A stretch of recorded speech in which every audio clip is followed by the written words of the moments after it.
नमस्कार, TV 9 digital में आपका स्वागत है और मैं हूं कार्तिकेय शर्मा। आज साल के इस दिन हम दोनों का ये पहला एपिसोड है, ब्रजेश और मेरा, जिसमें आज हम चर्चा करेंगे कि मथुरा से चुनाव लड़ेंगे क्वेश्चन मार्क योगी। क्या मथुरा से चुनाव लड़ेंगे? क्या ये खबर सही है, केवल ये अपील है, या वो जाना चाहते हैं, पार्टी की स्ट्रैटेजी है, या फिर कोई और बातें जिसे कहते हैं प्रेशर है? इन तमाम मेरे सवालों के जवाब के लिए मेरे सहयोगी ब्रजेश साथ हैं। ब्रजेश, पहले तो एक चीज़ बताइए, योगी और मथुरा ये दोनों चीज़ें साथ कैसे आ रही हैं? पूर्वांचल से मथुरा। देखिए, किसी भी चुनाव को लड़ने के लिए आपके पास एक हवा क्रिएट करने की ज़रूरत होती है और आप पिछला 1.5 महीना देखेंगे, पिछले 1.5 से 2 महीने में, तो ये स्पष्ट है कि बीजेपी काशी में जिस तरह का भव्य काशी विश्वनाथ मंदिर का इनॉग्रेशन हुआ, प्रधानमंत्री नरेंद्र मोदी ने कहा, अयोध्या का मुद्दा जो एक वक्त बहुत बड़ा मुद्दा था जिसने बीजेपी को 2 से 184 पहुंचा दिया, अब वो मुद्दा उस लेवल का मुद्दा नहीं रहा।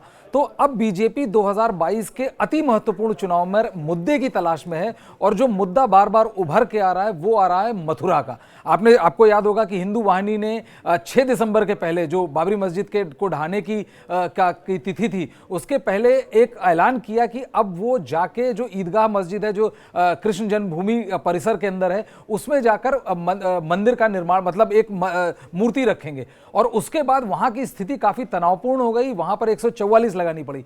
लेकिन पहले यह माना जा रहा था कि एक फ्रिंज का कहना है और इसका सरकार से कोई लेना देना नहीं, लेकिन तत्काल प्रभाव से केशव प्रसाद मौर्य का स्टेटमेंट आया जिसमें उन्होंने कहा कि यही अब एक अनफिनिश्ड एजेंडा है। तो उससे स्पष्ट हो गया कि मथुरा इस बार चुनाव में, उत्तर प्रदेश के चुनाव में बड़ी भूमिका निभाएगा। बात वहां तक नहीं रुकी, केशव प्रसाद मौर्य लगातार इस स्टेटमेंट देते रहे और उसके बाद स्वयं योगी आदित्यनाथ का है कि अब जो बचे खुचे काम है उनमें से सबसे महत्वपूर्ण काम है मथुरा और वृंदावन में भव्य मंदिर का निर्माण करना।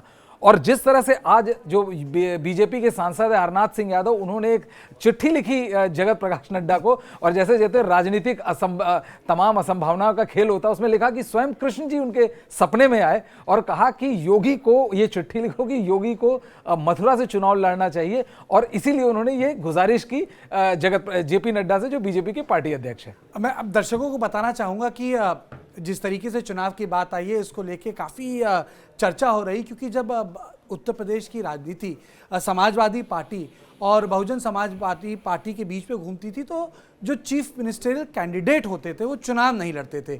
अभी जब बीच में बात आई थी कि भाई अखिलेश चुनाव नहीं लड़ेंगे, तो ये बोला कि भाई 2012 में कौन सा लड़ा था, बहन जी कौन सा चुनाव लड़ती हैं, वो नहीं लड़ती, वो तो चुनाव प्रचार करती हैं। तो ब्रजेश, मुझे बताइए कि ये जो उनका फैसला है कि मैं चुनाव लड़ूंगा, ये एक तरीके से चैलेंज है मायावती और अखिलेश को भी, देखो मैं किसी प्रेशर में नहीं हूं, प्रेशर में तुम लोगों, मैं वेस्ट यूपी आके चुनाव लड़ सकता हूं। देखिए, चुनाव लड़ेंगे, ये उन्होंने एक पत्रकारों के साथ एक ऑफ रिकॉर्ड मीटिंग हुई थी जिसमें उन्होंने स्पष्ट कर दिया था कि मैं चुनाव लड़ूंगा। उन्होंने यहां तक पत्रकारों को चैलेंज भी दिया कि आप गेस करो कि मैं किस जगह से लड़ूंगा। उस पर एक वरिष्ठ पत्रकार ने पोल भी किया जिसमें मैक्सिमम लोगों ने इशारा किया कि वो योगी मथुरा से चुनाव लड़ सकते हैं। और आज ये चिट्ठी आई जिसके बाद ये राजनीतिक सरगर्मी और बढ़ गई। कार्तिकेय, सबसे महत्वपूर्ण चीज आप ये जानिए कि उत्तर प्रदेश, जैसे हम हमेशा से कहते हैं कि उत्तर प्रदेश दिल्ली के लिए गढ़ रहा है, ईस्टर्न यूपी बीजेपी के लिए इंपॉर्टेंट रहा है। प्रधानमंत्री वाराणसी से चुनाव लड़ते हैं और सारे राजनीतिक समीकरण चेंज कर देते हैं। यदि योगी आदित्यनाथ मथुरा से चुनाव लड़ते हैं तो बीजेपी जिस पोलराइजेशन की कोशिश में थी, बीजेपी जिस पोलराइजेशन को खोज रही थी, वो पोलराइजेशन अपने आप होता आपको। ब्रजेश, आपको याद होगा कि जब 1980 में और 90 के दशक में जब मोबिलाइजेशन हो रहा था, विश्व हिंदू परिषद ने पहले किया था, उसके बाद भारतीय जनता पार्टी ने 89 के पालमपुर सेशन में, तब आडवाणी अध्यक्ष थे, इसको औपचारिक रूप से अडॉप्ट किया था और कहा था कि भाई अब भारतीय जनता पार्टी भी राम जन्मभूमि के मसले पे उसका राजनीतिक समर्थन करती है। तो एक नारा लगता था कि अयोध्या तो अभी झांकी है, काशी मथुरा बाकी है। तो ये मुझे बताइए कि सबका साथ सबका विकास, इंफ्रास्ट्रक्चर, रोड, और जो गाड़ी लौटी चुनाव पर यूपी की, वो भाई अयोध्या, काशी और मथुरा पे टिक गई। देखिए, ऐसा है कि शायद इसी वजह से हमारा डेवलपमेंट नहीं हो पाता कि जब चुनाव देने का, वोट देने का टाइम आता है तो बहुत सारे लोग तमाम इमोटिव इश्यूज पे वोट देते हैं, डेवलपमेंट पे नहीं देते। आपको वाजपेयी के टाइम पे याद होगा, गोल्डन क्वाड्रिलैटरल और तमाम प्रोजेक्ट्स थे और चुनाव में वो उनको मुंह की खानी पड़ी। काशी मथुरा इनका पुराना एजेंडा रहा है और अभी तक, जैसा मैंने आपको बोला कि अभी तक उस लेवल की पोलराइजेशन या उस लेवल का वन साइडेड गेम नहीं दिख रहा है बीजेपी को, जिस लेवल का बीजेपी को दिखता था या जो बीजेपी को 2014, 2017, 2019 में देखने को मिला। मुजफ्फरनगर में जिस तरह से पोलराइजेशन हुआ, लड़ाई हुई जाट और मुसलमानों के बीच, वो किसान आंदोलन ने उन जो दो दिल अलग हुए थे उसको काफी हद तक भर दिया।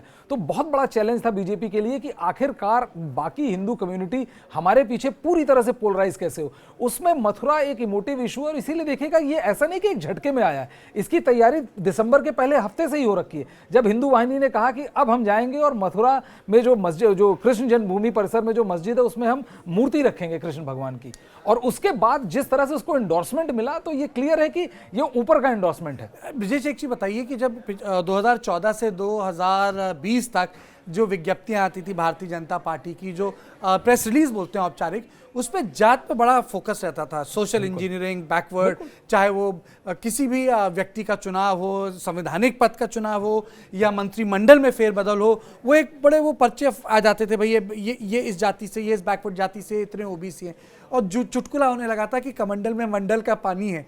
तो अगर कमंडल में मंडल का पानी था तो ये जो आपने जो त्रिदेव वाला मुझे समझाया कि क्यों बैक टू स्क्वायर वन हुए हैं, ये क्यों हो गया? देखिए, जब आप इतना महत्वपूर्ण चुनाव लड़ते हैं तो आप किसी प्रकार की कोई गलती की गुंजाइश नहीं छोड़ते। आप चाहते हैं कि आप यहाँ से भी जीतें और ये एंगल है तो इस एंगल को भी आप साध लें, और कोई और एंगल है तो उस एंगल को भी आप साध लें। आप ये देखिए कि जो ब्राह्मणों के बीच कहा जा रहा था कि पिछले 4.5 साल से हमारी अनदेखी हुई है, कोई हमारी सुन नहीं रहा है, ठाकुरों का केवल राज चल रहा है, ऑल ऑफ अ सडन पिछले 1-1.5 महीने में ब्राह्मण इतने प्रिय हो गए कि बहुत सारे छोटे मोटे ब्राह्मण नेता भी भौचक हैं कि यार ये एकाएक हुआ क्या। तो ये एक जातीय समीकरण को साधने की चीज थी। अभी तक हो क्या रहा है कि आप एक एक जाति को तो साधते हैं, लेकिन आप कई बार प्रयास ऐसा करते हैं कि एक ओवर करंट चले जिससे जो जितनी भी आपकी तमाम जातियां हैं वो सब हिंदू हो जाएं। मतलब यदि आप ओबीसी हैं उससे फर्क नहीं पड़ता, आप यादव हैं, कुर्मी हैं, इससे फर्क नहीं पड़ता, एक यदि आप वेव चलती है तो आप हिंदू हो जाते हैं। और जिसका बीजेपी ने 2014 में देखा और 2017 में भी देखा कि बम्पर वोटिंग आपकी तरफ होती है। 300+ सीट बीजेपी ने तब नहीं पाए जब रामलला का जो आंदोलन चल रहा था वो अपने पीक पे था, इतनी सीटें लोकसभा की तब नहीं पाई। लेकिन अब आप अंतर देखिए, तो ये चाह रहे हैं कि यदि मथुरा से लड़के उस तरह का एक वेव, उस तरह की कंसोलिडेशन यदि हो पाती है तो उनको चुनाव जीतने में, नंबर ऑफ सीट जीतने में बहुत मदद मिलेगी। अच्छा, एक चीज बताइए, वैसे सच बात तो है कि मायावती अकेली हैं, वैसे इस पूरी श्रेणी में चंद्रशेखर नहीं आते हैं, रावण नहीं आते हैं, अखिलेश अकेले हैं, योगी आदित्यनाथ के पास संघ है, पार्टी है, और जिसे कहते हैं कॉर्पोरेट रुतबा है, हर कुछ चीज़ है, जिसे कहते हैं ना हर चीज़ की जो ज़रूरत होती है चुनाव में है। आपको लगता है कि अखिलेश रिस्क लेंगे ऐसे माहौल में, जिसे कहते हैं ना बेट लेंगे, जैसे कि ममता बनर्जी को फंसा दिया, कुछ भी कहिए, ममता बनर्जी जीती पश्चिम बंगाल में, ममता बनर्जी को चुनाव हरवा दिया। आपको लगता है कि अखिलेश पश्चिम बंगाल के उदाहरण से सीखेंगे? देखिए, पश्चिम बंगाल पॉलिटिकल कैरियर को देखो आपको लगता है कि वो पश्चिम बंगाल का उदाहरण, अभी आप एक छोटा सा अंतर ये कि पश्चिम बंगाल में बीजेपी विपक्ष में थी और ममता बनर्जी सरकार बचाने के लिए चुनाव लड़ रही थी। जिस तरह का ऑनस्लॉट वहां पे था, यदि Mamata right from the front lead नहीं करती, ममता खुद चुनाव जीते हारे, लेकिन ममता बनर्जी जिस तरह से चुनाव लड़ी और जिस तरह से right from the front lead कर रही थी, कहीं एक सेकंड के लिए आपको ये इंप्रेशन नहीं दिया कि वो डर गई हैं, चाहे वो नरेंद्र प्रधानमंत्री के ऑनस्लॉट से हो या अमित शाह के या बाकी तमाम भाजपा के ऑनस्लॉट से। वो दिखाना इसलिए जरूरी नहीं होता कि आप अपना चुनाव जीत रहे हैं, हार रहे हैं, वो इसलिए होता है कि आपके एक एक कार्यकर्ता के अंदर जोश भरता है, उत्साह भरता है। अभी ये क्लियर नहीं है कि अखिलेश यादव चुनाव लड़ेंगे या नहीं लड़ेंगे, अभी तो ये भी क्लियर नहीं था कि ये योगी आदित्यनाथ चुनाव लड़ते हैं कि नहीं, लेकिन अब बहुत कुछ मुझे लगता है कि अगले हफ्ते 15 दिन में क्लियर हो जाएगा। एक बार चुनाव के डेट्स डिसाइड हो जाए, एक बार मतलब आप देखते हैं कि आप कितने नजदीक आ गए हैं जीत के। आप तमाम वो देखिए जो सर्वे चल रहे हैं उसमें ऐसा नहीं कि सपा एक बैकफुट पे होते हुए भी ठीक ठाक फ्रंट फुट पे खेल रही है, और बीजेपी के जो नंबर ऑफ सीट्स है वो नीचे ही है, 240, 230, 240 के आसपास ही सारे लोग। मतलब आप कह रहे हैं कि चुनाव में कहीं ना कहीं अखिलेश टक्कर दे पा रहे हैं बीजेपी को? बिल्कुल दे पा रहे हैं, बिल्कुल दे पा रहे हैं। आप अभी तक का देखिए, चुनाव नतीजा क्या होता है ये तो भगवान जानता है, लेकिन आप जिस तरह की भीड़, जिस तरह का अभी तक जो रिस्पांस भीड़ का मिल रहा है अखिलेश यादव को, वो बहुत अच्छा, मतलब किसी भी पार्टी को काफी खुश कर दे। और यही वजह है कि बीजेपी भी थोड़ा शुरू में बैकफुट पे थी। आप ये देखिए कि जो तीन फार्मर्स लॉ थे, ऐसा नहीं था प्रधानमंत्री के दिल को प्रिय था, बीजेपी की ईगो पे आ गई थी। मतलब उसे हटाने का मतलब आप ये कह रहे हैं कि आप डायरेक्ट प्रधानमंत्री के ऊपर अटैक कर रहे हैं कि, लेकिन प्रधानमंत्री ने हटाया क्योंकि वो जान रहे थे कि ऐसी कोई चीज देने का मतलब नहीं है जिसमें उन्हें चुनाव में 10 सीट का भी नुकसान झेलना पड़े। मतलब मैं आपके दर्शकों बताऊंगा कि ब्रजेश सही बात कह रहे हैं, क्योंकि आप देखिए कि मेघालय के गवर्नर हैं सत्यपाल मलिक, और वो तमाम वो सब काम कर रहे हैं जिसमें संविधान की मर्यादाओं के परखच्चे उड़ रहे हैं। लेकिन भारतीय जनता पार्टी ने किसान आंदोलन के चक्कर में कुछ भी ऐसा स्टेटमेंट, कुछ भी ऐसा बयान नहीं दिया कि वो शहीद की कैटेगरी में आ जाए। तो कहने का मतलब है, जो बता रहे हैं ब्रजेश, कि जो संवेदनशीलता है जो फार्मर्स के इशू को लेकर, वो अभी भी बरकरार है। और यही कारण है कि आप देखेंगे प्रधानमंत्री योगी आदित्यनाथ, जिसका जिक्र ब्रजेश ने किया, एक के बाद एक रैली पे रैली होती चली जा रही है। तो अब मोटी बात यह है कि भाई सीट कौन सी होगी, और अगर वो सीट लड़ेंगे वहां से तो किस तरह से कैंपेन करेंगे। क्या ये कैंपेन अयोध्या, काशी और मथुरा वाला कैंपेन होगा? कहने का मतलब योगी यदि मथुरा से लड़ेंगे तो फिर तो कोई दो राय ही नहीं है कि पूरे का पूरा चुनाव काशी मथुरा पे ही होगा और इसके अलावा कोई मुद्दा नहीं होगा। तो कहने का मतलब है कि प्रधानमंत्री का पूरा फोकस पहले अयोध्या पे हुआ, फिर काशी पे हुआ, और अगर उसके बाद योगी आदित्यनाथ मथुरा से लड़ते हैं तो एकदम साफ हो जाएगा भारतीय जनता पार्टी का इस बार कैंपेन दोबारा से बैक टू बेसिक्स होगा। कहने का मतलब है कि वो जो एक्सपेरिमेंट हो रहा था जिसमें कमंडल के अंदर मंडल था, इस बार केवल हिंदुत्व की लाइन पे चुनाव होगा। तो आप देख रहे थे मेरे और ब्रजेश के साथ ये खास पेशकश कि क्या मथुरा से चुनाव लड़ेंगे योगी। देश और दुनिया की बाकी खबरों के लिए आप देखते रहें TV9 डिजिटल।